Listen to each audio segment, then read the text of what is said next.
Screen Slater interrupts this program for an important announcement. Okay. All right, so we're back again. This is the Walkman podcast again. Herbie Walker here. Terrence Simmons, how's it going? Yep. So we're going to talk about two movies today. First, we're going to get off and talking about The Incredibles. So we saw Incredibles 2 this weekend. I happened to see it this weekend with my family, and it was a long time coming for this movie. I would say, what? 14 years. 14? Wow. 14 years. I remember seeing the first one in the theater. Like, when I saw it, I saw it with my wife. And it was kind of like a big thing for us because I was like early in our dating life, so we we kind of like going to those Disney movies. And as a matter of fact, we named our cat after Jack. Yeah, are you serious? Yeah. Like our cat's name is Jackie, and then so that actually came from Jack. So So you have a real connection with this movie? Yeah, okay. I love the series, and as a matter of fact, this is one of the first movies I bought on iTunes when I got my iPad. Oh really? Yeah, okay. and so I watch it pretty regularly. It's something that's always on rotation. So I was excited to see the second one. More excited to find out that it picked up right where the old one left off. I was actually surprised about that. Normally, when part two, when we say this picks up right off where the old one left off, think about Rogue One. When Rogue One ends, Star Wars, the first one, starts. That's how exactly, as in chronologically, it connects from one to the other. So I was excited. It went straight from the Mole Man. There's no spoilers. The Mole Man starts it off. It ends it, and then the Mole Man starts it off in the new one. Mm-hmm. Yeah, and you never see that. So there's like no break from right. the two movies, even though it's 14 years later. Mm-hmm. But interesting enough, like a lot of the themes that came up in the movie were a little bit more modern, especially when it got into the what I thought was really how they played it really well. How Mr. Incredible versus Mrs. Incredible, and who gets the spotlight. So that was one thing I did like when we started talking about the characters. Elastigirl finally got her time to shine.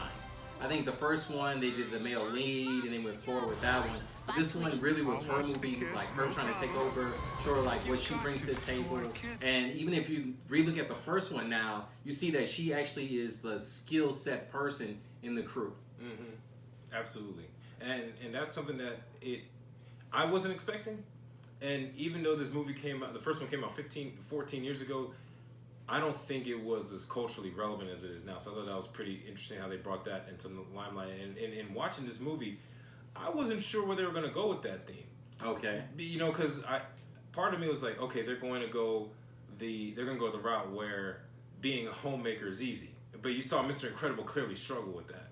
And with the guy, poor little Jack with his mutant powers, coming at all different angles at him, and Jack had some crazy powers in this one. Every other scene, he had a new power. Yeah, he's zapping, he's disappearing. Like you see the trailers, he's doing everything. So it's really entertaining how they put a big emphasis on Jack, which it worked well. I was really surprised. They put a good part of time into it, walking you through Mr. Incredible and his new lifestyle. Him being the dad at home. Mm-hmm. Would you say that? Yeah. Home dad. There's so many Mr. Mom, but like he did a really good job, like owning what is the responsibilities of it. So I really like that. My question to you is, which one is better? Do you think the original is better or this one? This is a tough one. They might be equal. Okay, and why do you say that? And because I watched the first one regularly, right? Right. And it's a long movie. I think the first one goes over about 2 hours 15 minutes. I need to say this because I took my daughter and she's 5 and 2 hours is hard. Like, I really think this is the only thing I have, and this is for all movies. If you want kid movies, you need to stay in 90 minutes. 60 is kind of like my daughter was doing good. Now all of a sudden, at like around 90 minutes, she's getting up a little bit, eating popcorn. Yeah, my daughter was struggling too. My daughter's 4. A 2 hour is a struggle for a little kid. They don't understand that. But then at the same time, they went through so many adult themes in this movie where it is a kid's movie, but it's as much of a family flick as opposed to like when you're watching like Trolls or one of these other little kids. But that's the Pixar Shrek theme. That's how they normally do it. It's like they're trying to make it. They do a great job of hitting every audience and age group all in one. Well, so which one's better? I'm gonna go out on a limb here. I'm gonna say the second one. Ooh. I'm gonna say and I haven't given my final verdict on this one. Okay. But the reason why I think the second one is better is just it took the first movie, and this so rarely happens, where the first movie establishes the franchise, and then the second movie really amplified it. Like, they had extra superheroes in this movie, because in the first one they were like, they talked about how all the they killed them all off. Yeah, they killed them all off in the first. Spoiler warning for the first movie, they killed them all off. But in this one, they spent a lot of time with those side characters. I agree. Like, was it Vortex? What was her name? Void. Okay. Right? Like, I thought that they were just going to have these guys in the background. It was going to be just a show and stuff like that. But then Void ended up like having a really good scene towards They were the end. actually able to incorporate all of them actively with their powers, and the fight scenes were actually really strong. Yeah. And speaking of that, there was I can't remember what guy did, the Crushinator or Yeah, something like that. He was like, he says movie to uncrush. That was hilarious. Now he's my negative. Okay, people was like, oh, you didn't like him? Oh God, the Russian Black Crushinator. But like, he was Russian. He was like the Black Drago. Oh God, yes, he was Drago. Drago has no personality. Thank God for Frozone. Okay, if there wasn't Frozone, oh God. You was talking about Frozone's costume that my man needs. Okay, so I do have a bias. Everyone gets an upgrade. Elastigirl gets a new cycle. She gets an old outfit. She gets a new outfit. Incredibles, everything. Frozone looks Frozone terrible. I mean, that costume is over. Yeah, like Edna, please hook him up. Hook your boy up. And with this movie, with that evolution, I thought this was just so much more of a mature movie, and that's not to take away from the first one. Okay. One of my favorite lines in this movie, again going back to the theme of gender equality in this, is when Mr. Incredible said, "I need to be successful so that she can be successful, so that we can be successful." And I thought that was just spot on. But so I felt that was more of a family theme. So that was the one thing that I feel like in the first one and second one, it's so funny because when you think about like family franchises like the Fantastic Four or Lost in Space, if you don't put time into the family and showing how this is a family makes things work, then you got four individuals, and I really feel like that's why Fantastic Four never works. And so now I look at this one, Incredibles 1, it was about once they got through like, yo, this is not about Mr. Incredible, it's about the family, it took off. And 2, it's really about the family, and you show how they all gel together. And then like all families, you know, sometimes like even me and my daughter, we just don't get along, sometimes we get along. I mean, I did like how that was to me, the main plot that was pushed forward. Yeah, and just kind of bring this one back. I do think it was better than the first one, and I'm going to rate this one pretty high. All right. So we got a new rating system. We're still working them out. Yeah, we're trying to play around with it a little bit. So I'm going to say that this up here. I'm not going to say that this is the ultimate movie, but this is definitely a solid graduate level. This is definitely a graduate level movie. I agree with you. I want to say this because in order to be better than the first, you got to do everything better. The fight scenes were better. Frozone had more of a character, so everyone got to be fleshed out a little bit more and grow. The family, you got to see more of Dash, you got to see more of the daughter. I mean, everything was able to be taken to the next level. Yeah. And so because of that, even the villain was definitely better than the villain from the first one. And so I actually really feel like they pushed everything forward.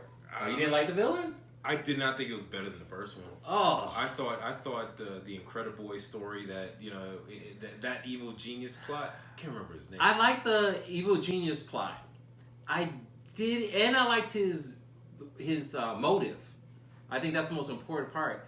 I just didn't like him. I felt like it was a whiny little kid that never grew up, which is actually his plot. Where this villain is more mature. I could definitely say that in every nation. Definitely more mature. And did you catch who the voice actor for the brother was of the villain? You mean? No, I didn't. That was the voice. You ever seen Breaking Bad? Yes. That was the lawyer. Oh, really? Yeah. Okay. Better Call Saul. Saul. Yeah. I can't remember the actor's name, but that was his voice, and I thought he did a fantastic job, kind of gluing it all. Because when you're watching the evil villain kind of go at it, screensaver. Yeah. Screensaver. When you see the screensaver go at it, I was like, how is this all tying together? Yes. And then I felt that the CEO of the corporation, like his plot in this, really tied it, because I thought the story was going to go a little bit a different direction towards the end without spoiling it. I thought the ending was going to be a little different. Okay. But just the way every time he came on screen, I was like, is this going to be a useless character? But especially towards the end, it connects it all he together. really came They do a good job, and even the first one, they did a good job with where is this going, who's going to follow the superheroes, and all of a sudden it all comes together. Low key though, they stole that plot from was it Age of Ultron? Did you catch that? No. So the plot of the superheroes destroying everything. Okay. And so throughout this movie, when it got towards the end, it became more and more important that the superheroes did the superhero job without destroying the city. Okay. And so that last scene when they were preventing that catastrophe, like they did everything they could so that buildings weren't crushing. And I thought that was like, oh, that's straight out of Age of Ultron. Oh, Peter Parker, great power comes great responsibility. Also, oh God, what's the show on who? It's on PlayStation about powers. Oh yeah. Powers actually has the same theme that, you know, when you have powers, but you gotta get insurance, and living in a world with powers is not like the Marvel verse or everything else. Like, people need insurance. There's gonna be casualties. What are you doing, and who's responsible? Yeah. So I definitely recommend you guys to catch this in the theater. You know, while it's out.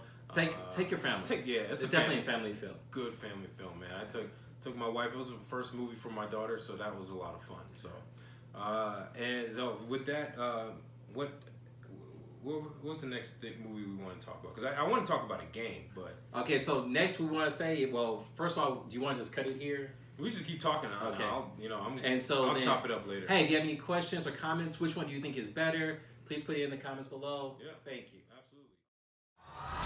Suit up. It might get weird. I'll be there ASAP. Where you going ASAP? You better be back ASAP.